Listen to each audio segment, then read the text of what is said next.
All right, today we're going to dive into an absolute classic of Egyptian cinema, the 1984 film The Night of Fatma's Arrest.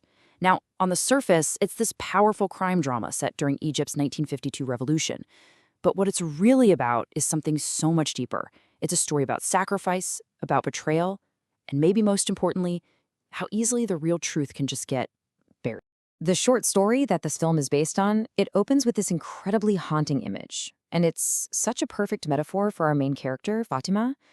Just think about it. This person who's completely trapped by her circumstances, whose sacrifices are totally unseen, she's just like that migrating bird caught in a hunter's net, fated to take her last breath somewhere she doesn't belong.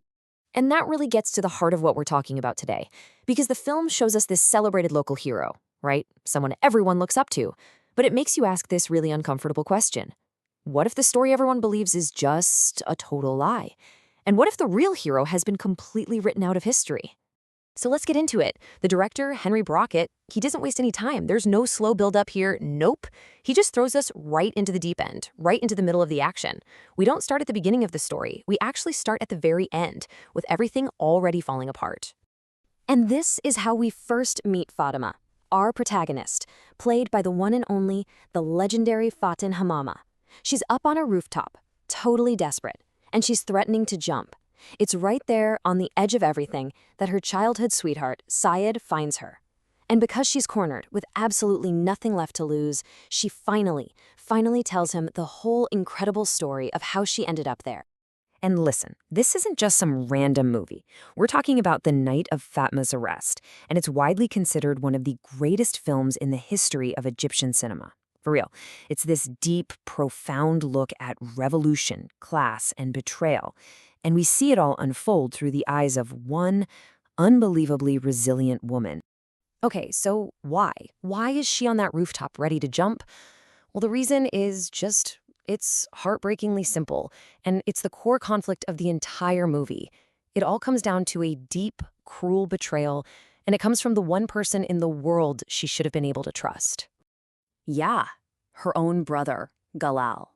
He's now this big-shot government official, and he sent men to drag her off, to have her committed, locked away in a psychiatric hospital.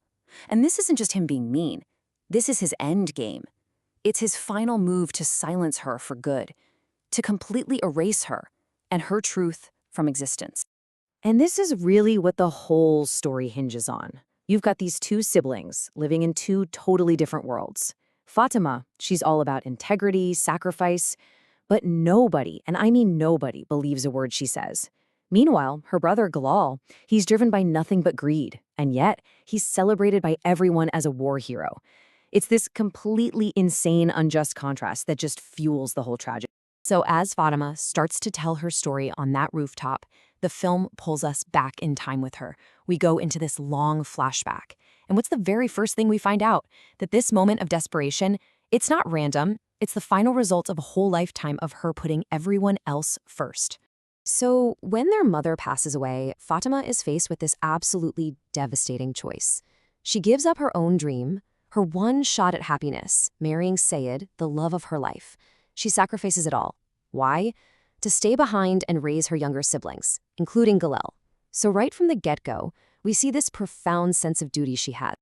And this is where the film does something really clever. It zooms out from Fatima's personal story to show us the bigger picture, the turbulent, chaotic world that they're all living in. Because her choices and her brother's choices, they weren't made in a vacuum. They were forged in the fire of history. So we're transported back to Port Said in the 1950s. And you gotta understand, this city is under British occupation. The whole country is in turmoil. You've got the massive Egyptian revolution in '52. The Suez crisis is right around the corner. It's a really intense time. And this setting, it's not just wallpaper. The occupation is almost like another character in the story, It's testing everyone, pushing them, and shaping what they become. And in a crisis like this, people's true colors come out, right? For Fatima, the occupation just reinforces her integrity. It strengthens her quiet resolve to resist. But for Galal, for him, it's a golden opportunity. The story calls him a haggler by nature, and man, does he live up to it. he immediately starts using his, let's call them skills, in forgery to make a profit from all the chaos. He's even exploiting members of the resistance, the very people fighting for freedom, just to make a quick buck. Okay, so this brings us to a huge turning point in the film. Because Galal's greed, it's not just a minor flaw. It's about to lead to an act of betrayal so massive, so profound, that it forces Fatima to act. She has to step out of the shadows and become a hero she never ever wanted to be. Here's what happens. Galal makes a promise to the local resistance fighters. He says he'll smuggle some crucial ammunition to them. They're totally surrounded, they have no other options. But what does he do? In an act of pure, stunning cowardice, he takes their money and just leaves them. He abandons the mission, leaving those men to die.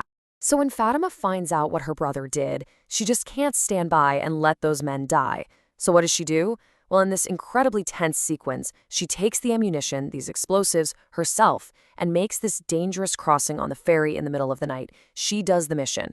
But then, and this is the crucial part, to protect her family's name, to hide the shame of what her brother did, she makes a choice that will seal her fate forever. She lies. She tells everyone that Galal was the hero that night, that he did it. And suddenly, it all clicks into place. We're brought back to the present, back to that rooftop, and we realize that all these years later, the full, crushing weight of that one, single, selfless lie is what's brought her to this breaking point. It's all come crashing down on her. Think about the terrible irony here. The lie she told to protect him has now become his greatest weapon against her. In the eyes of the city, he is the celebrated war hero of Port Said. And she? Well, she's just some unstable woman. So when she finally tries to tell the truth about what really happened that night, nobody believes her. Not her neighbors, not the police, no one. Her own heroism has been twisted into the very thing that's destroying her. And that, right there, is the film's incredibly powerful, lasting message. It's about giving a voice to all the forgotten heroes. You know, the Fatimas of the world. The ones whose silent sacrifices become the very steps that powerful people climb on to build their own legacies, distorting history along the way. I mean, this film was made in 1984, about events in the 1950s, but the theme, it's absolutely timeless, isn't it? It really forces you to stop and ask, who are the heroes we celebrate in our own lives, in our own time, and whose silent stories are their pedestals built on? It really makes you wonder whose stories are being forgotten right now, today.